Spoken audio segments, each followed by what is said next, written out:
L'ONCO dans les institutions d'enseignement supérieur du pays. L'université Kofi Annan de Guinée donne le ton et crée un département. Le conseil d'administration de l'académie a présenté ce vendredi les filières opérationnelles dans ce département.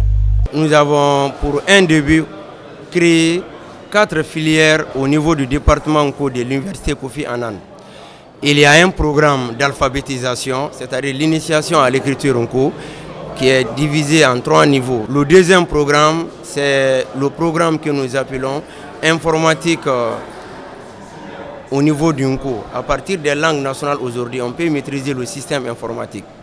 Et le troisième programme, c'est le journalisme et l'audiovisuel dans les langues nationales. Nous avons aussi la filière d'équivalence des diplômes. Conçu par le Guinéen Solomana Kanté en 1949 comme un système de transcription des langues, l'ONCO est une écriture disponible de nos jours en logiciel informatique, dans les téléphones mobiles et est enseignée dans plusieurs grandes universités dans le monde. L'ONCO est enseigné en France à l'Institut national des langues et cultures orientales, l'INALCO, l'ancienne école des langues orientales. Il est enseigné à Harvard. Il est enseigné en Russie, à Saint-Pétersbourg, etc. Donc par ce biais, notre université va pouvoir nouer des liens avec des grands établissements étrangers, ce qu'elle n'aurait pas nécessairement pu faire dans d'autres domaines. Créé seulement en février dernier, le département ONCO de Kofi Annan de Guinée attire déjà du monde. Depuis qu'on nous a dit que c'est instauré au mois de février, moi je me suis inscrite et je suis réellement.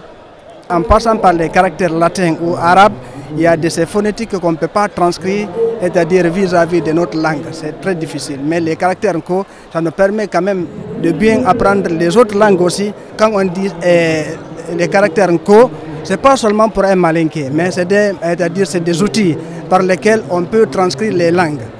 L'ONCO est-il parti pour être institutionnalisé dans notre pays?